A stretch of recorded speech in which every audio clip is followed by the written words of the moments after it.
So here we are, the second talk of the month of February, and the theme is all the colors of love. And I think we've displayed all of that already, actually, in this celebration.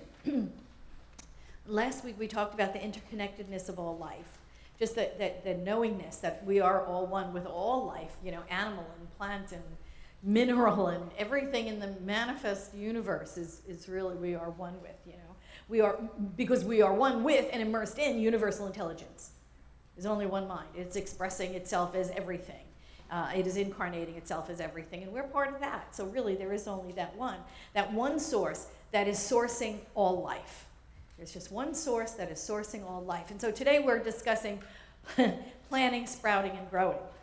Because Ernest Holmes used that analogy all the time, didn't he? Seed, soil, plant. It was the analogy he always used about the divine creative process, how spirit does what it does in the manifest universe, right? Seed, soil, plant, the thought, the creative medium, and then what results, the manifest world. And so he did a series of talks in 1950, in March of 1950. He, I think it was on his radio show, he said how to plant your mental garden, March 5th of 1950, how to cultivate your mental garden on March 12th of that year, and then how to harvest your mental garden on the 19th. And so I just wanted to sort of reference those three talks because they were so rich in what it really is that we do in life, how we are a product of our most predominant thoughts. Those thoughts, he would use the analogy, are seeds. We plant them wherever we go, Anytime we have those thoughts, those repetitive thoughts, the ones we keep going back to over and over, what he called the predominant thoughts. We just keep out picturing them in different ways over and over. So here's what he said on the first of that series of talks. He said, a good gardener takes joy in what he's doing and is happy over the prospect. And yet, how completely the best gardener must rely on the laws of nature. For he knows that no seed can take root until it is planted, and that there can be no harvest until the seed is first hidden away in the creative law of the soil. So in the beginning, first and foremost, we must know what it is we're planting. We have to know what we're planting. We have to know what we're thinking. We have to know what that predominant thought is, don't we? Because that's the one we keep spreading all around. If we're wanting tomatoes, again, but thinking we deserve peppers, knowing we've always gotten peppers in the past, believing that, well, life is just peppers, Life is peppers. And more than anything, all we have in our mental equivalent seed packet are pepper seeds, right? Even if we want tomatoes, what are we going to get? Peppers. We're going to get peppers. We have to be clear about our most personal, passionate desires and aspirations. We have to be clear about them.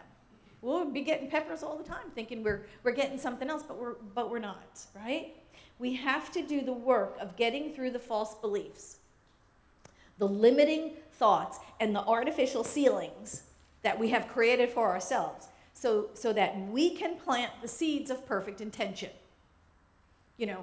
I know great Jacob Glass said, I think sometimes we don't get the life we deserve, we get the life we believe we deserve.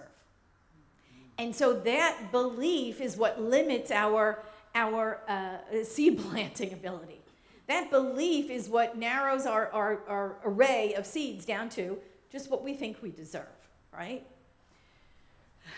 Anyway, so we plant what we believe. We plant what we believe. Ernest Holmes said this. He said, look more closely, think more deeply, believe more completely, accept more unconditionally.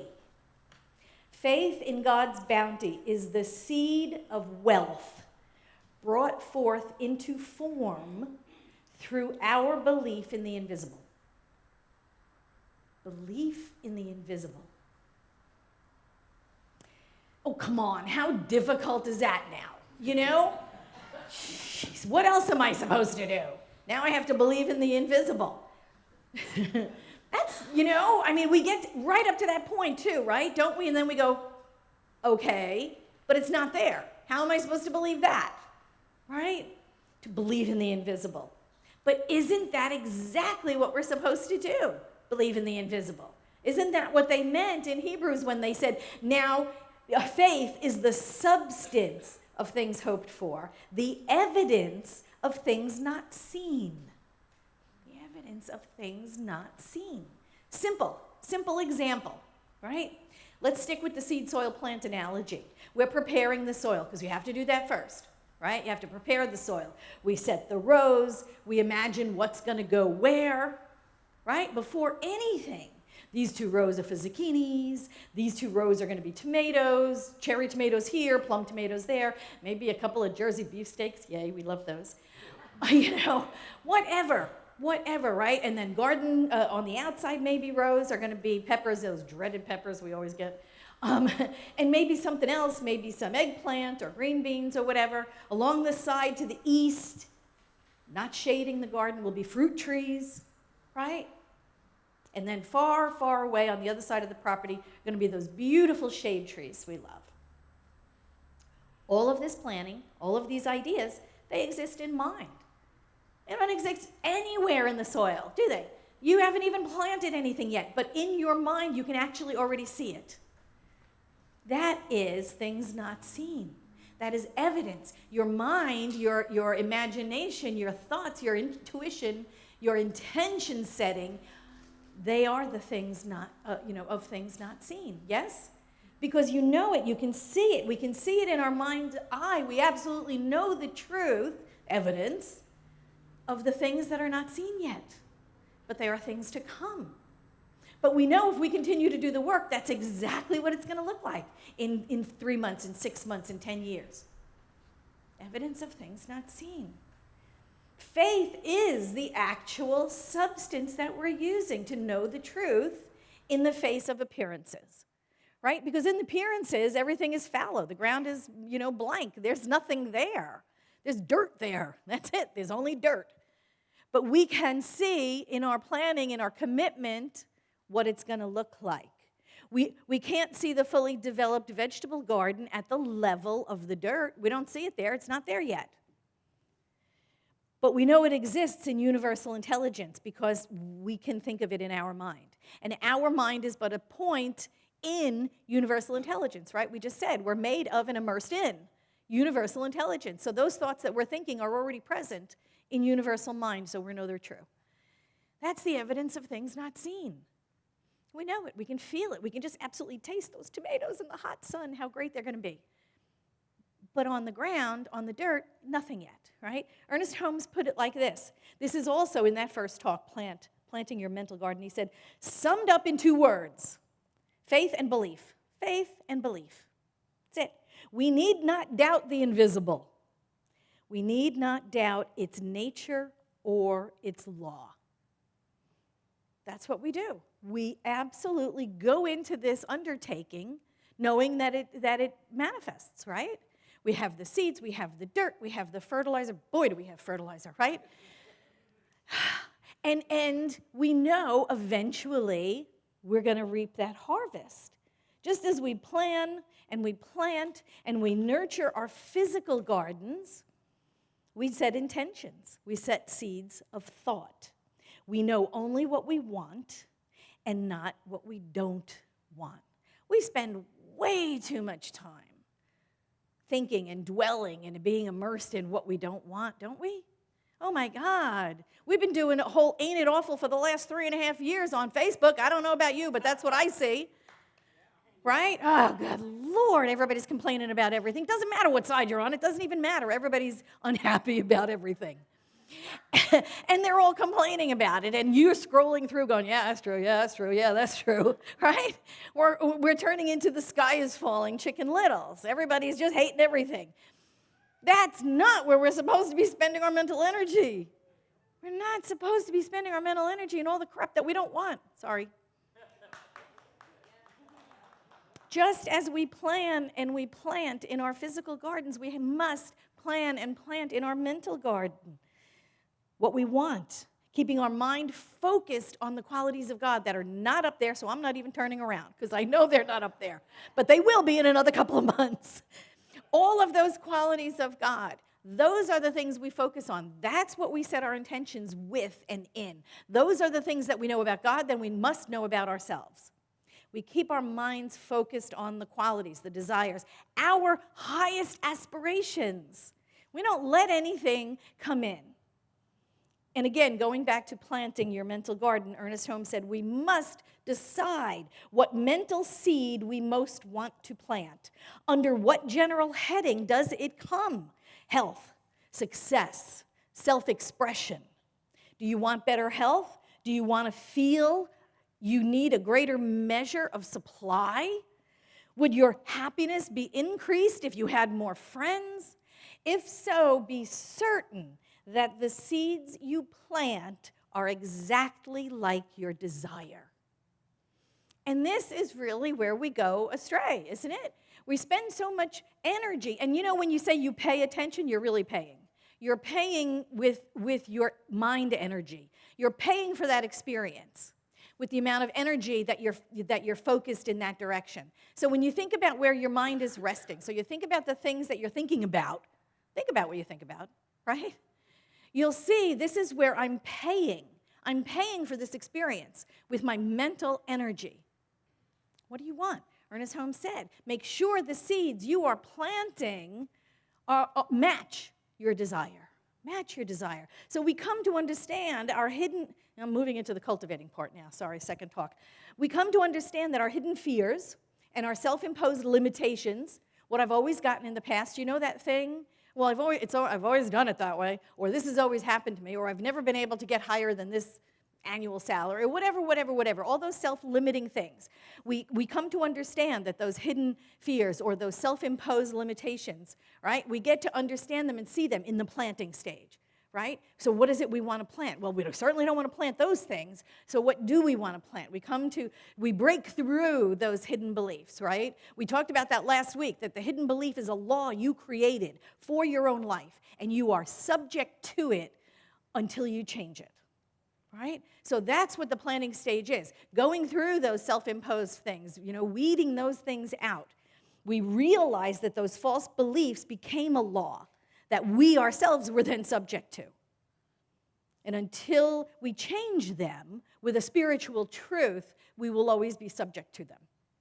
So in How to Cultivate, which was his second talk in this series, he said this. He said, so you say to yourself, there is only one mind, one spirit, one God. Nothing can grow in my garden that denies the union of all life.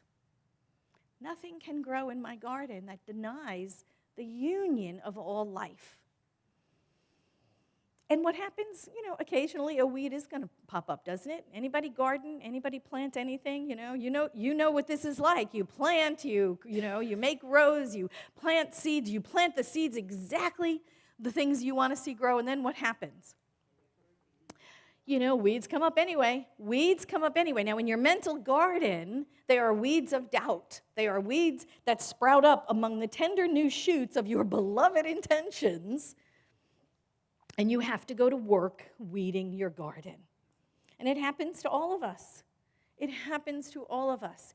We are tending those things that we desire with such love and such dedication and such commitment. And boink, up comes one of those old thoughts. Up comes one of those what ifs. Oh, those what ifs, aren't they just critters? They are. Anyway, you can pull them up by the roots. Throw them away. The afraid ofs, right? Oh, I want this, but I'm afraid of, fill in the blank. Or the weed of, well, the last time, okay?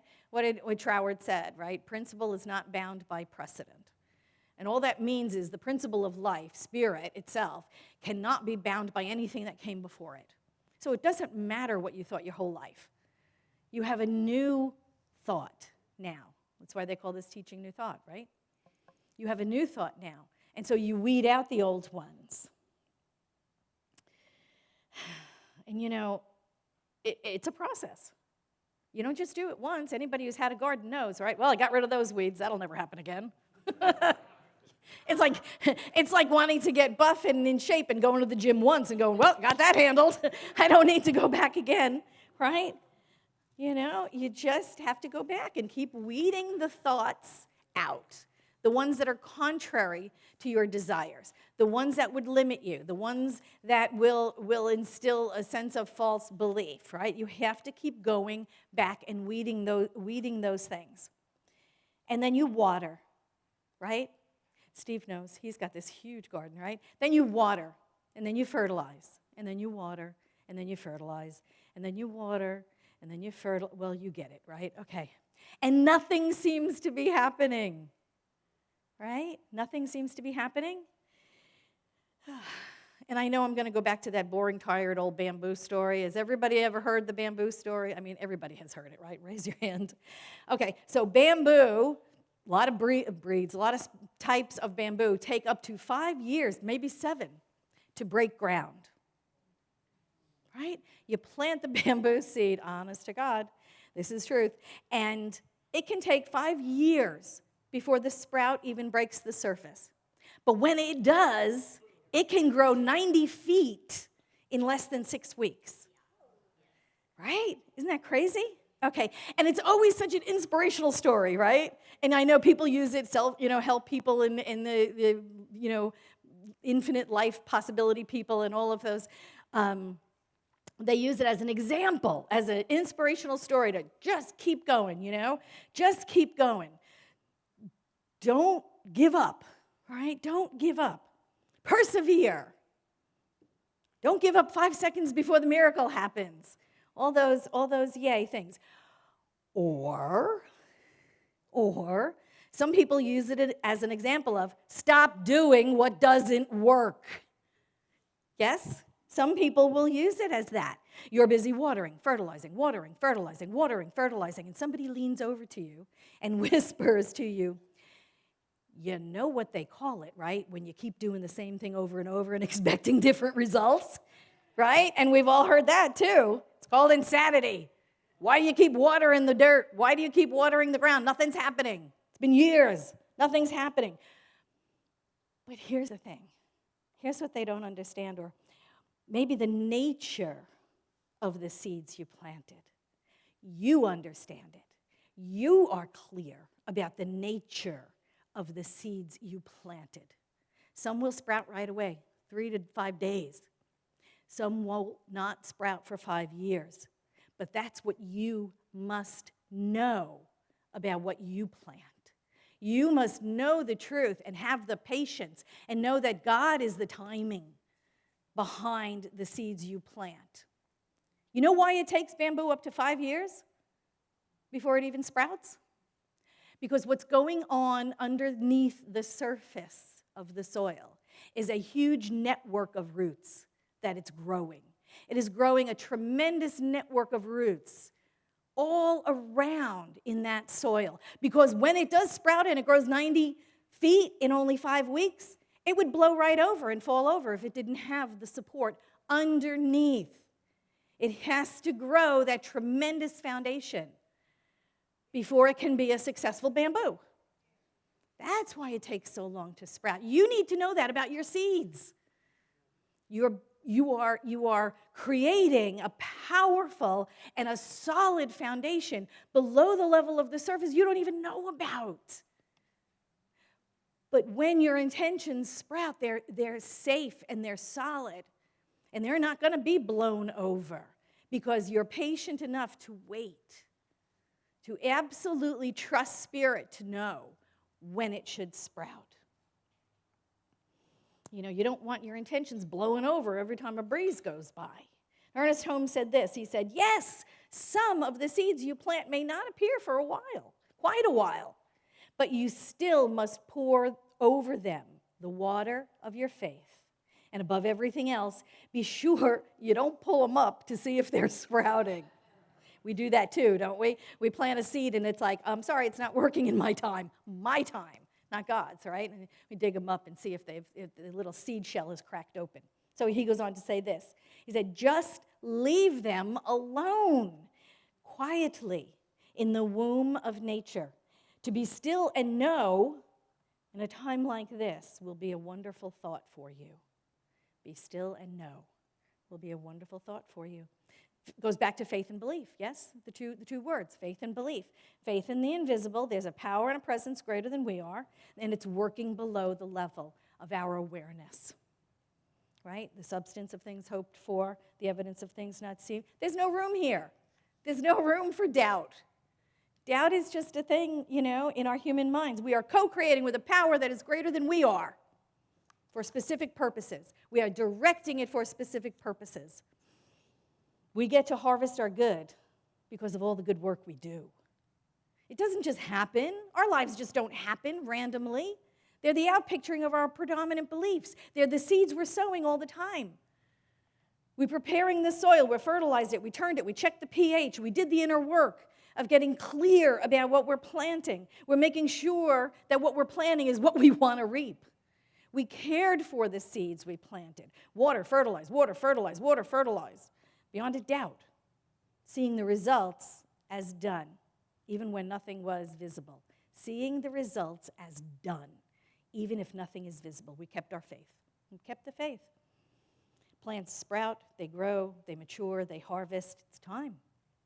And in his last talk, Harvesting Our Good, he said, plant one little melon seed. It'll give you a vine and fruitage that multiplies your endeavor 100 times, yes? People know this, people who plant seeds. One tomato, you cut that sucker open, look at all the seeds in there. Hundreds, right?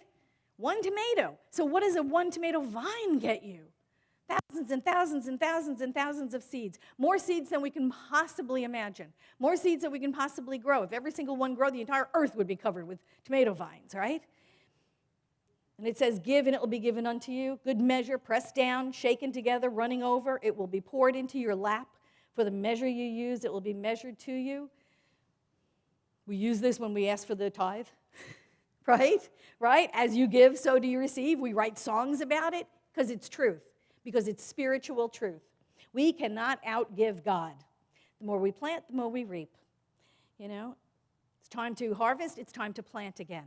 It keeps going around and around. A new goal, a new seed, a new intention. You're never without thoughts about what's next. You're never without thoughts. Be clear about them. I'm going to end with this, is what he said in harvesting. Your planting and harvesting is not something that goes on during one season of the year only. It is taking place in your mind every hour of the day of the year, every year of your life. For it is always springtime in this garden, always planting time, and it is also harvest time. The world is entertaining new patterns, new ideas, a new hope, and a new faith. The garden of spirit belongs to no single individual, no particular group of people, no one religion. The garden of life belongs to everything that lives, and everything that lives in it. Thank you so much.